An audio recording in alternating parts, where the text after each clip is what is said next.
आपका हमारे YouTube channel में स्वागत है। आज हम बात करने वाले हैं हैबिट बस्टिंग बाय पीट कोहेन बुक के बारे में। हर इंसान की जिंदगी में कुछ ना कुछ हैबिट्स होती हैं, कुछ अच्छी कुछ बुरी। लेकिन जब हम किसी बुरी हैबिट को बदलना चाहते हैं तो सबसे पहले हमें ये समझना ज़रूरी होता है कि वो हैबिट असल में है क्या। यानी हैबिट को बाहर से नहीं, अंदर से जानना पड़ता है। जैसे एक साइंटिस्ट माइक्रोस्कोप से किसी चीज़ को डिटेल में ऑब्जर्व करता है, वैसे ही हमें अपनी हैबिट को ऑब्जर्व करना होता है। सिर्फ ये सोचना कि मुझे ये हैबिट छोड़नी है काफ़ी नहीं है।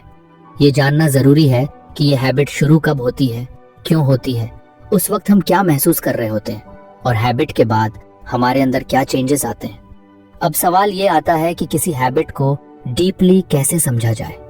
सबसे सिंपल और इफेक्टिव तरीका है सेल्फ ऑब्जर्वेशन और जर्नलिंग। जब भी आप उस हैबिट को दोहराने वाले हों तो पॉज करें और खुद से पूछें, मैं अभी ऐसा क्यों कर रहा हूँ, मुझे इस वक्त क्या फील हो रहा है, इससे पहले क्या हुआ था, और जब मैं ये हैबिट पूरी कर लूँगा तो कैसा महसूस करूँगा। ये क्वेश्चन सिंपल लग सकते हैं, लेकिन जब आप ऑनेस्टली इनके जवाब देने लगते हैं तो आपको अंदर से क्लैरिटी मिलने लगती है। मान लीजिए आपकी हैबिट है हर थोड़ी देर में फ़ोन उठाकर सोशल मीडिया चेक करना। अब आप खुद से ये क्वेश्चंस पूछिए, आपने फ़ोन कब उठाया, उस वक्त आप क्या कर रहे थे, क्या आप बोर्ड थे, एंग्शियस थे या कुछ अवॉइड कर रहे थे, और जब आपने 10 से 15 मिनट स्क्रॉल किया उसके बाद आपको कैसा फील हुआ, संतुष्ट, दोषी या और भी खालीपन। इस तरह की ऑब्जर्वेशन आपको ये समझने में हेल्प करेगी कि ये हैबिट आपके इमोशन से कैसे जुड़ी हुई है। अब यहाँ जर्नलिंग की बात आती है। कई लोग सोचते हैं कि जर्नल लिखना टाइम वेस्ट है या बोरिंग है, लेकिन जब आप इसे एक सिंपल डेली प्रैक्टिस बना लेते हैं तो ये आपकी हैबिट्स को समझने का एक पावरफुल टूल बन जाता है।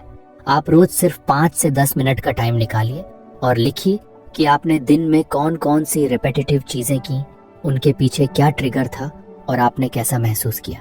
कोई स्पेसिफिक फॉर्मेट फॉलो करने की ज़रूरत नहीं है, बस ऑनेस्टली और बिना जजमेंट के लिखिए। धीरे धीरे आपको पैटर्न्स समझ में आने लगेंगे। आप ये देख पाएंगे कि जब आप थके हुए होते हैं तब आप ज़्यादा अनहेल्थी फूड खाते हैं, या जब आप अकेले होते हैं तभी फ़ोन पे ज़्यादा टाइम बिताते हैं।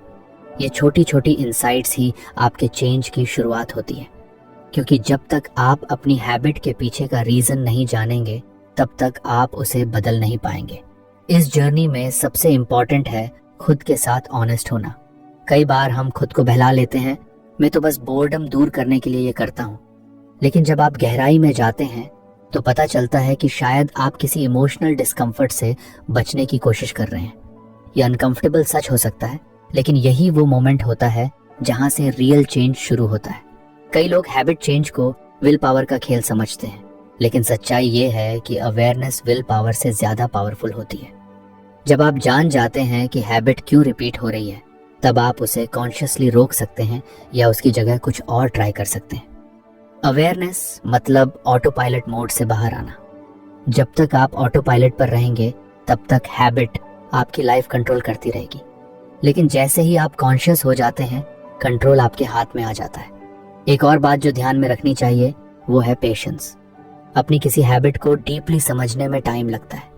हो सकता है शुरुआत में आप बहुत क्लियर ना हो, लेकिन अगर आप डेली थोड़ा थोड़ा ऑब्जर्व करते रहेंगे तो धीरे धीरे पजल के पीसेस कनेक्ट होने लगेंगे और एक दिन आप खुद ही देखेंगे कि ओह, यही तो वजह थी इस हैबिट की। उस दिन से आप बदलना शुरू करेंगे, ना कि ज़बरदस्ती खुद को रोक कर, बल्कि अंदर से रेडी होकर।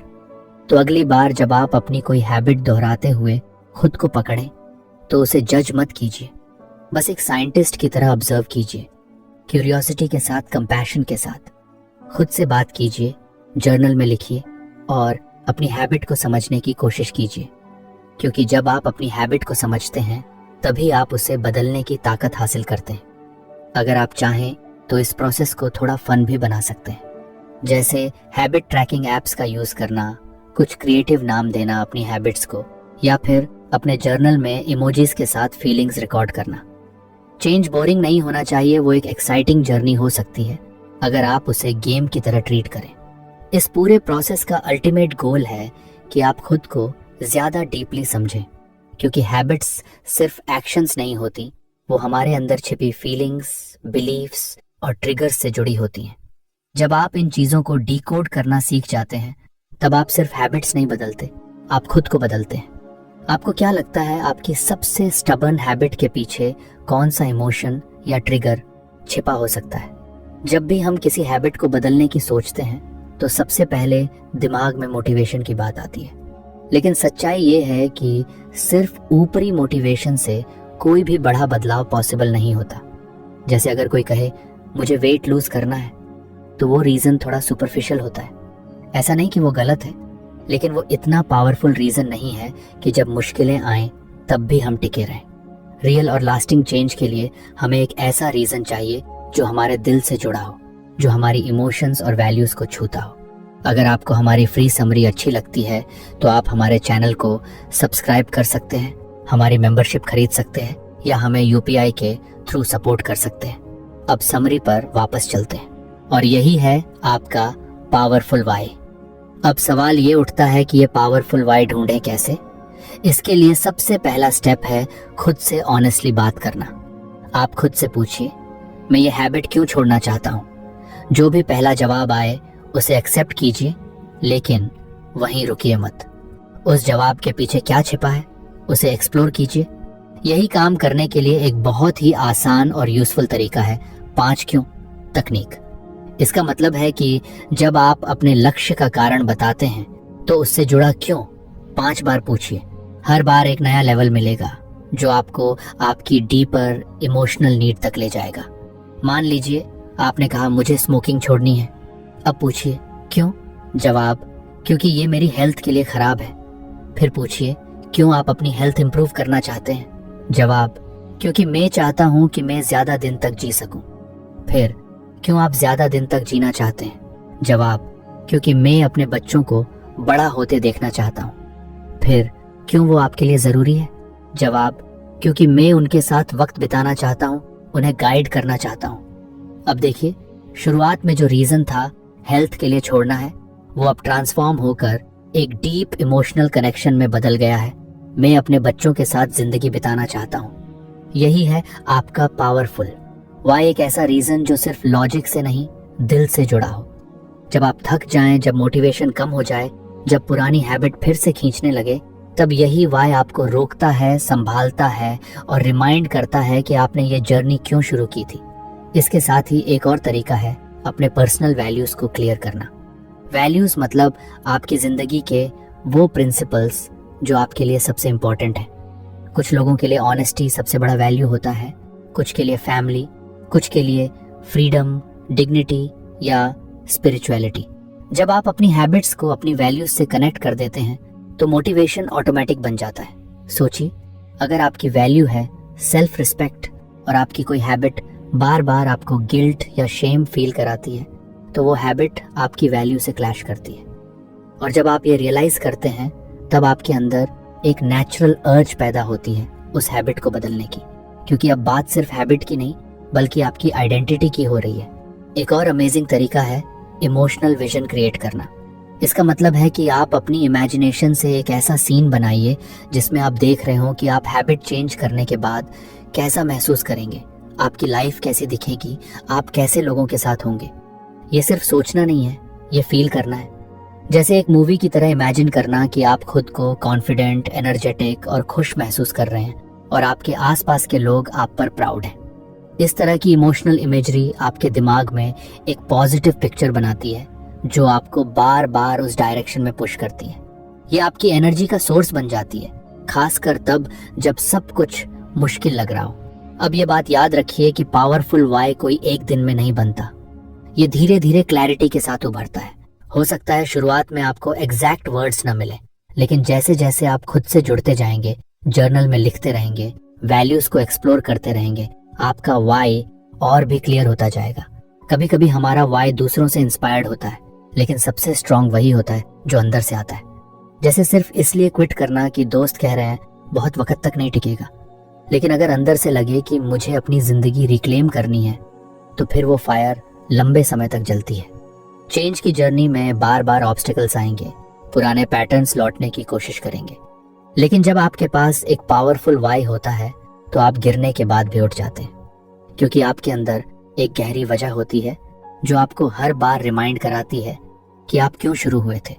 इसलिए अगली बार जब आप कोई नई हैबिट अडॉप्ट करने या कोई पुरानी हैबिट छोड़ने का सोचें तो एक पल के लिए रुकिए, खुद से कनेक्ट कीजिए, गहराई में जाइए, सिर्फ क्या नहीं क्यों को समझिए, क्योंकि जब वाई क्लियर होता है तो हाउ अपने आप आसान लगने लगता है। आप भी आज थोड़ी देर अकेले बैठिए, नोटबुक उठाइए और लिखिए, मैं ये हैबिट क्यों छोड़ना चाहती हूँ। फिर उस वाई से और वाई निकालते जाइए जब तक आप अपने दिल की गहराई तक ना पहुंच जाएं। तब जो रीजन मिलेगा वही होगा आपका सबसे सच्चा और सबसे ताकतवर साथी, आपका पावरफुल वाई। आपका क्या लगता है आपकी सबसे जरूरी चेंज के पीछे आपका रियल वाई क्या हो सकता है? जब भी हम किसी बुरी हैबिट को छोड़ने की कोशिश करते हैं तो सबसे पहले जो चीज हमारे रास्ते में आती है वो बाहर की नहीं, हमारे अंदर की होती है, हमारे खुद के बिलीव्स। कई बार हम खुद से ही ये बोलते रहते हैं, मुझसे नहीं होगा, मैं हमेशा फेल करता हूँ, मैं डिसिप्लिन में रह ही नहीं सकता, मैं कमजोर हूँ। और ये बातें हम इतने सालों से बोलते बोलते मान चुके होते हैं कि हमें लगता है ये सच है। लेकिन सच ये है कि ये सब लिमिटिंग बिलीव्स हैं, यानी ऐसे बिलीव्स जो हमें आगे बढ़ने से रोकते हैं। अक्सर ये बिलीव्स बचपन से बनना शुरू हो जाते हैं। किसी टीचर ने डांट दिया कि तू कभी कंसंट्रेट नहीं कर सकता, या किसी बड़े ने कह दिया तू तो कामचोर है, और हम उस बात को बार बार सुनकर अंदर ही अंदर एक्सेप्ट कर लेते हैं। अब चाहे कितनी भी मोटिवेशन मिल जाए, अगर अंदर से हम खुद को लायक ही नहीं समझते तो चेंज शुरू होने से पहले ही रुक जाता है। इसलिए सबसे जरूरी काम है इन लिमिटिंग बिलीव्स को पहचानना और उन्हें चैलेंज करना। पहला स्टेप है इन बिलीव्स को सरफेस पर लाना, मतलब खुद से ईमानदारी से पूछना, कौन सी बातें मैं खुद के बारे में बार बार सोचता हूँ जो मुझे रोकती हैं। ये काम जर्नलिंग से बहुत अच्छे से हो सकता है। बस अपने थॉट्स को बिना फिल्टर किए लिखते जाइए। जैसे ही आप लिखना शुरू करेंगे आपको दिखने लगेगा कि आप खुद को लेकर क्या क्या मानते आए हैं। अब जब ये बिलीव्स सामने आ जाएं तो उन्हें चुपचाप मान लेने की बजाय उनसे सवाल कीजिए। मान लीजिए आपके अंदर एक बिलीफ है, मैं कभी फोकस नहीं कर सकता। अब खुद से पूछिए, क्या ये हमेशा सच है? क्या कभी ऐसा हुआ है जब मैं एकदम फोकस में था? ज्यादातर केसेस में जवाब मिलेगा, हाँ, कुछ सिचुएशंस में मैं फोकस कर पाया था। बस यहीं से आपकी सोच में बदलाव शुरू होता है। एक पावरफुल तरीका है बिलीफ लैडर का यूज करना।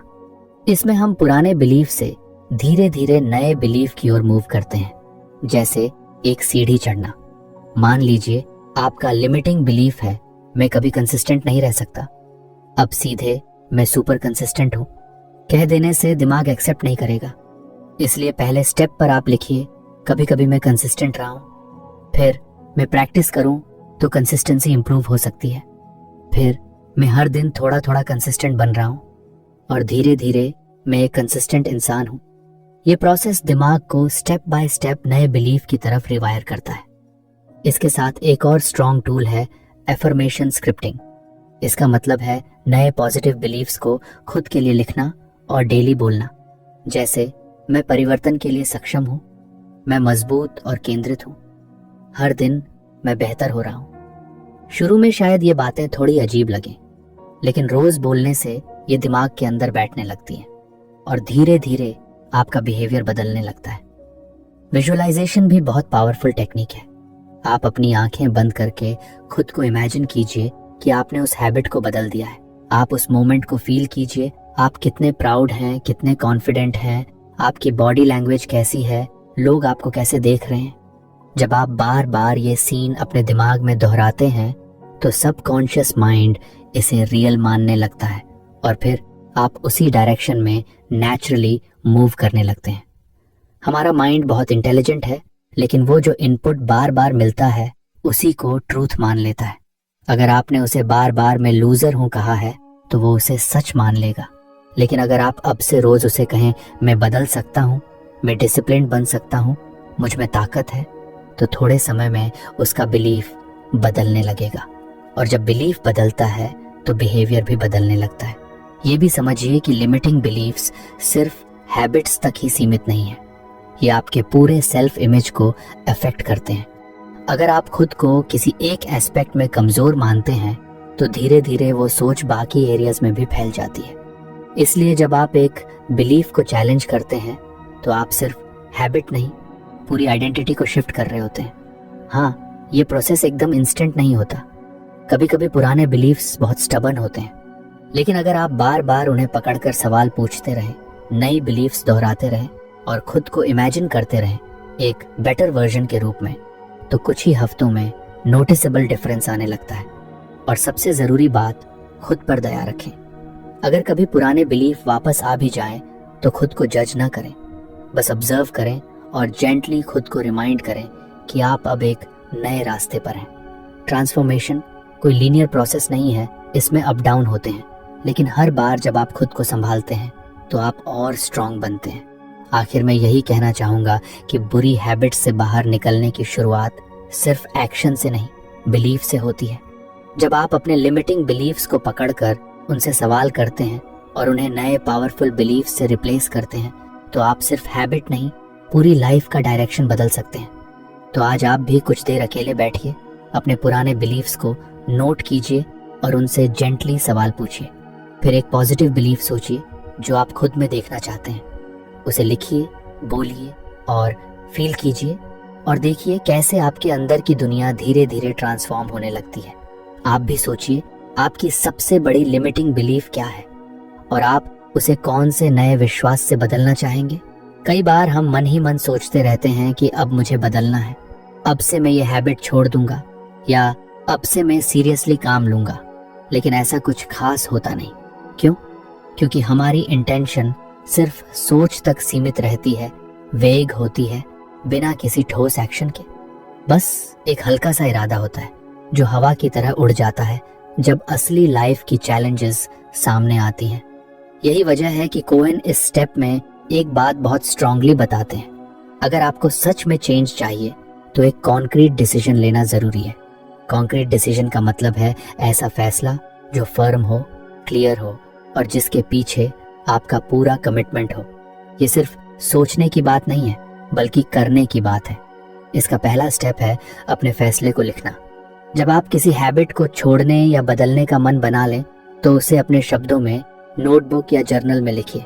जैसे मैं 15 मई से हर सुबह 6 बजे उठूंगा और वर्कआउट करूंगा, या मैं आज से स्मोकिंग छोड़ रहा हूँ। इस तरह का लिखित बयान आपके माइंड में एक नई सीरियसनेस ले आता है। लिखने से वेग सोच एक ठोस रियलिटी में बदल जाती है। दूसरा स्टेप है उस डिसीजन को जोर से बोलना। हाँ, खुद से जोर से कहिए, मैं अब से ये हैबिट छोड़ रहा हूँ, मैं चेंज के लिए रेडी हूँ, मैं कमिटेड हूँ। जब आप अपने वर्ड्स को सुनते हैं तो वो एक तरह की वर्बल कॉन्ट्रैक्ट बन जाती है। ये वॉइस आपके अंदर की डाउटफुल थॉट्स को थोड़ी देर के लिए चुप करा देती है और आपको अपनी बात का वेट महसूस कराती है। अब तीसरा स्टेप सबसे मजेदार है, चेंज की एक डेट फिक्स करना। हाँ, एक ऐसा दिन तय करना जब से आप अपना नया जर्नी शुरू करेंगे। कोहेन कहते हैं कि जब आप एक क्लियर चेंज डेट सेट करते हैं तो वो आपके दिमाग को एक सिग्नल देता है कि ये सीरियस है। सोचिए, अगर कोई बोले कभी तो शुरू करूंगा तो वो शायद सालों तक शुरू ही ना करे, लेकिन अगर कोई बोले मैं सोमवार से शुरुआत कर रहा हूं तो सडनली वो तैयारियां करने लगता है, माइंडसेट बनाने लगता है। इसलिए एक क्लियर तारीख चुनिए और उस दिन को अपनी न्यू लाइफ की शुरुआत मानिए। अब आता है सबसे जरूरी स्टेप, दूसरों को बताना। सुनने में थोड़ा स्कैरी लग सकता है, लेकिन यही वो चीज है जो आपको सच्ची अकाउंटेबिलिटी देती है। जब आप किसी फ्रेंड, फैमिली मेंबर या कॉलीग को बताते हैं कि आपने क्या फैसला किया है तो एक नेचुरल प्रेशर आता है कि आप उस फैसले पर टिके रहें, और यही प्रेशर आपको मुश्किल समय में भी पीछे हटने से रोकता है। आप चाहें तो एक ट्रस्टेड फ्रेंड से कमिटमेंट कॉन्ट्रैक्ट भी बना सकते हैं। जैसे अगर आप अपनी हैबिट न बदल पाएं तो आपको कुछ डोनेट करना होगा या कोई टास्क पूरा करना होगा। इस तरह के प्लेफुल कमिटमेंट्स आपको मोटिवेट करते हैं। कोहेन एक और इंटरेस्टिंग चीज सजेस्ट करते हैं, डिसीजन जर्नल बनाना। इसमें आप सिर्फ अपना फैसला नहीं लिखते बल्कि ये भी लिखते हैं कि आपने ये फैसला क्यों लिया, क्या आपकी मोटिवेशन है, आपको किस किस सिचुएशन में वीक फील हो सकता है और आप उन सिचुएशंस को कैसे हैंडल करेंगे। डिसीजन जर्नल एक तरह का आपका पर्सनल रोड मैप बन जाता है, जो हर बार आपको रिमाइंड करता है कि आप ये क्यों कर रहे हैं और कैसे आपको इससे गुजरना है। ये भी ध्यान रखें कि कॉन्क्रीट डिसीजन का मतलब ये नहीं कि आप परफेक्ट होंगे। गलतियां हो सकती हैं, सेटबैक्स आ सकते हैं, लेकिन फर्क इस बात से पड़ता है कि आप उस डिसीजन को कितना सीरियसली लेते हैं। जब आपने खुद से और दूसरों से एक क्लियर प्रॉमिस किया होता है तो आप ज्यादा अवेयर रहते हैं, ज्यादा रिस्पॉन्सिव होते हैं और उतनी जल्दी हार नहीं मानते। विजुअलाइज कीजिए उस मोमेंट को जब आप अपनी नई हैबिट शुरू करते हैं, जैसे आप अलार्म बजते ही उठते हैं और बिना बहाने बनाए वर्कआउट के लिए तैयार हो जाते हैं। इमेजिन कीजिए वो दिन जब कोई आपको कहता है तुम तो अब बिल्कुल बदल गए हो, पहले वाले नहीं रहे। ऐसे विजुअल्स आपको इमोशनली कनेक्ट करते हैं उस फैसले से और आपके अंदर मोटिवेशन की एक स्पार्क जगा देते हैं। अगर आप चाहें तो उस डिसीजन को सिंबॉलिक तरीके से भी सेलिब्रेट कर सकते हैं, जैसे उस तारीख को किसी खास चीज को छोड़ देना या एक नया जर्नल खरीदना या अपने आप को एक गिफ्ट देना। इससे आपका दिमाग उस डिसीजन को एक इम्पॉर्टेंट माइलस्टोन मानने लगता है। याद रखिए, जब तक डिसीजन अनक्लियर रहेगा आपका एक्शन भी अनक्लियर रहेगा, लेकिन जैसे ही आप कहेंगे अब बहुत हो गया, अब मैं बदलने के लिए तैयार हूँ, और उसे लिखेंगे, बोलेंगे, डेट तय करेंगे और दूसरों से शेयर करेंगे, तो आपकी एनर्जी का पूरा फोकस उस बदलाव की ओर चला जाएगा। तब ये सिर्फ एक आइडिया नहीं रह जाएगा, वो एक कमिटमेंट बन जाएगा और कमिटमेंट में ताकत होती है। तो अगर आप वाकई में किसी हैबिट को छोड़ना या बदलना चाहते हैं तो आज बैठिए, पेन उठाइए और एक पक्का फैसला लिखिए। सोचिए आप इसे क्यों करना चाहते हैं, कब से करना चाहते हैं और कौन आपका विटनेस बन सकता है इस जर्नी का। और एक बात हमेशा याद रखिए, जब आप क्लियर डिसीजन लेते हैं तभी आपकी जर्नी का असली मैजिक शुरू होता है। किसी भी बुरी आदत को छोड़ना अपने आप में एक मुश्किल काम होता है, लेकिन उससे भी बड़ा चैलेंज ये होता है कि जब आप कोई आदत छोड़ते हैं तो उसके बदले में क्या करेंगे, क्योंकि माइंड को खाली जगह बिल्कुल पसंद नहीं। अगर आपने पुरानी आदत को बस रोका और उसकी जगह कुछ नया नहीं दिया तो दिमाग खुद ब खुद वापस उसी पुराने पैटर्न पर चला जाएगा। इसीलिए कोहेन इस स्टेप में कहते हैं कि आपको सिर्फ बैड हैबिट को छोड़ना नहीं है, बल्कि उसके लिए एक नया बिहेवियर प्लान बनाना है। यानी अब आप क्या करेंगे, कब करेंगे और कैसे करेंगे, इसका पूरा ब्लूप्रिंट तैयार करना होगा। सोचिए, अगर किसी को हर बार स्ट्रेस में सिगरेट पीने की आदत है और वो इसे छोड़ना चाहता है, तो अब उसे सोचना होगा कि उस स्ट्रेस के समय में वो और क्या कर सकता है जो हेल्थियर हो सकता है वो डीप ब्रीदिंग करे या म्यूजिक सुने या किसी दोस्त को कॉल करे। ये प्लानिंग जरूरी है, क्योंकि जब वो सेम स्ट्रेस दोबारा आएगा तो दिमाग किसी रिस्पॉन्स की तलाश करेगा, और अगर आपने पहले से नया ऑप्शन तैयार नहीं किया तो वो पुरानी आदत पर लौट जाएगा। इस प्रोसेस में सबसे पहले आपको समझना होगा कि आपकी पुरानी आदत किस समय, किस जगह और किस इमोशन से जुड़ी हुई है। इसे आप थोड़ा ऑब्जर्व करके जान सकते हैं, जैसे कि आप कब फोन पर स्क्रॉलिंग शुरू करते हैं, बोर्डम में, खाने के बाद या नींद से पहले। फिर आप सोचिए कि इन मोमेंट्स में आप क्या नया कर सकते हैं जो आपके गोल्स को सपोर्ट करे। यहाँ एक पावरफुल टेक्निक आती है जिसे कहते हैं इम्प्लीमेंटेशन इंटेंशंस। इसका मतलब है कि आप अपने नए बिहेवियर को बहुत क्लियरली डिफाइन करें। जैसे अगर मैं स्ट्रेस फील करूंगा तो मैं 3 मिनट की डीप ब्रीदिंग करूंगा, या अगर मुझे बोर्डम लगेगा तो मैं 10 मिनट वॉक पर जाऊंगा। ये इफ देन प्लानिंग आपके दिमाग को रेडी करती है कि किस सिचुएशन में क्या एक्शन लेना है। अब आता है दूसरा जरूरी टूल, बिहेवियर सब्स्टिट्यूशन लिस्ट। इसका मतलब है कि आप अपनी पुरानी आदत के लिए मल्टीपल नए विकल्प तैयार रखें। जैसे अगर आप हर बार लोनली महसूस करके जंक फूड खाते हैं तो आप उसके बदले कुछ पॉजिटिव ऑप्शंस लिख सकते हैं, जैसे फ्रूट खाना, किसी दोस्त से बात करना, जर्नलिंग करना या अपलिफ्टिंग यूट्यूब वीडियो देखना।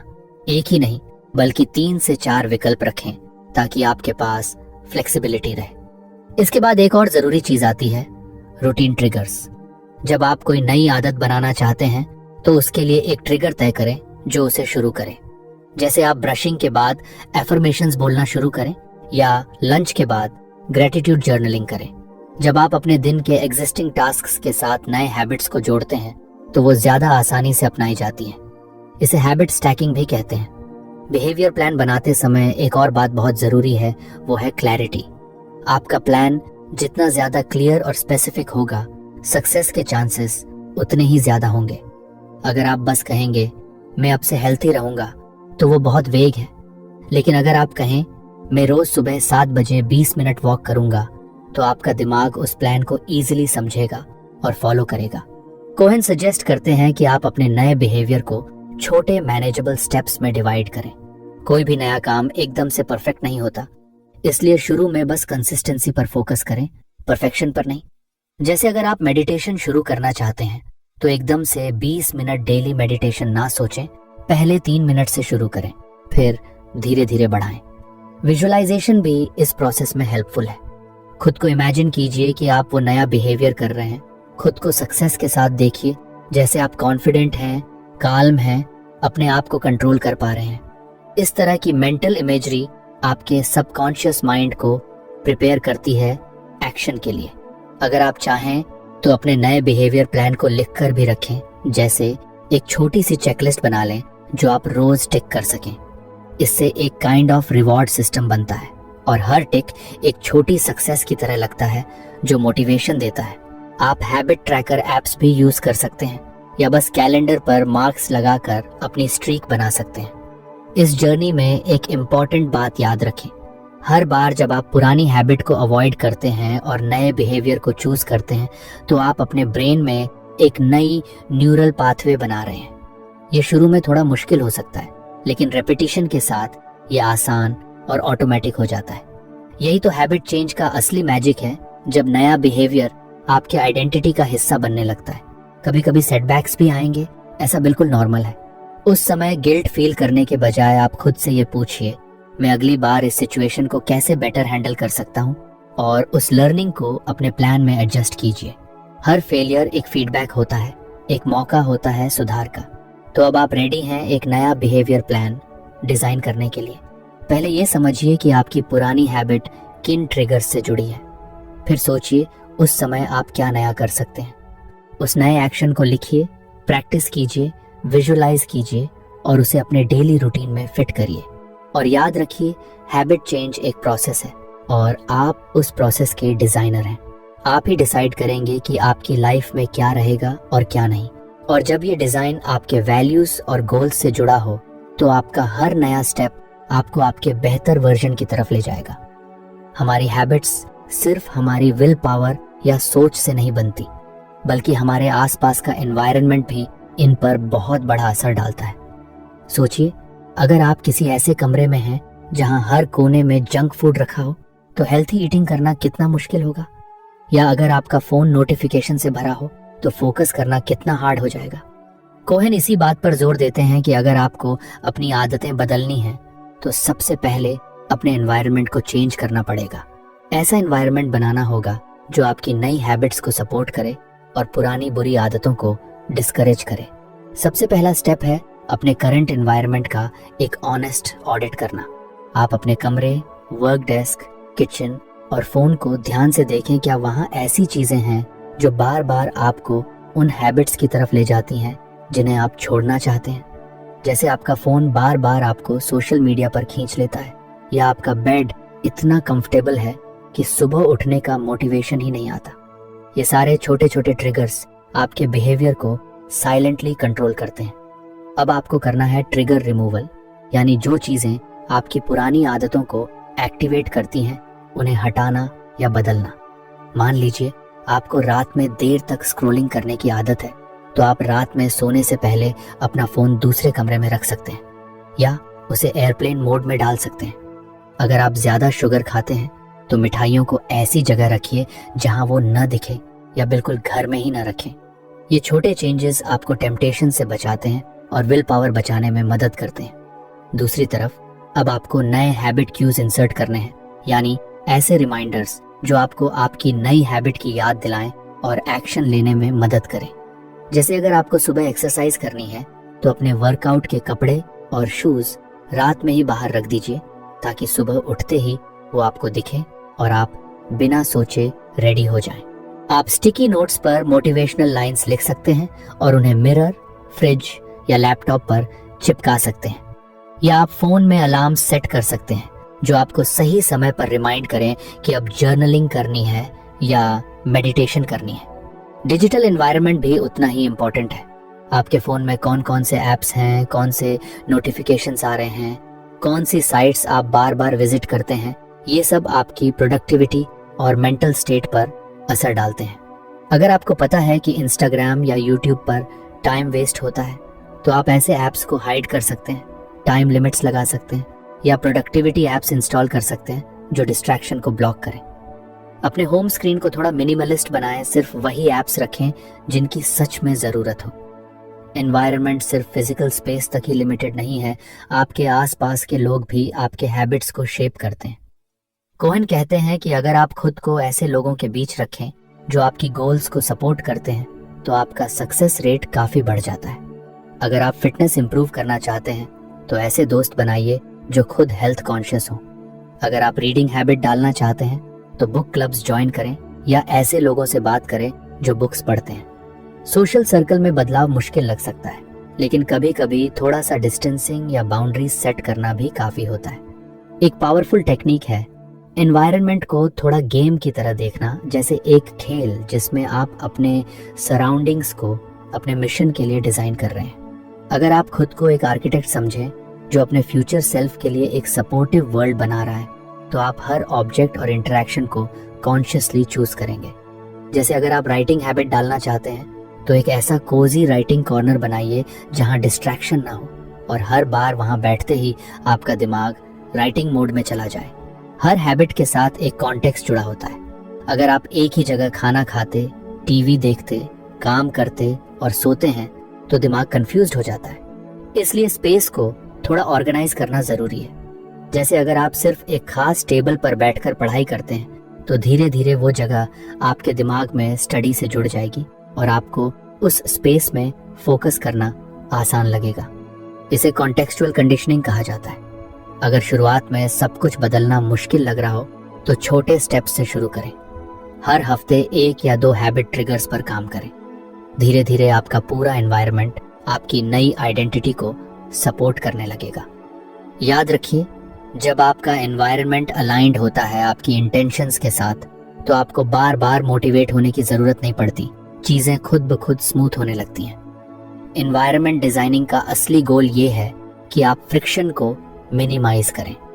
बुरी आदतों तक पहुंचना मुश्किल बनाइए और अच्छी आदतों को करना आसान। यही सीक्रेट है सस्टेनेबल हैबिट चेंज का। जब आपका आसपास का माहौल आपको बार बार पुश करता है सही डायरेक्शन में तो हर दिन छोटे छोटे विक्ट्रीज मिलती हैं और आप बिना ज्यादा एफर्ट के ग्रो करते जाते हैं। तो अगली बार जब आप कोई हैबिट बदलना चाहें तो सिर्फ अपने माइंड को नहीं बल्कि अपने सराउंडिंग्स को भी साथ लेकर चलिए, क्योंकि सही एनवायरनमेंट वो इनविजिबल हैंड होता है जो आपको आपके बेस्ट वर्जन की तरफ जेंटली पुश करता रहता है।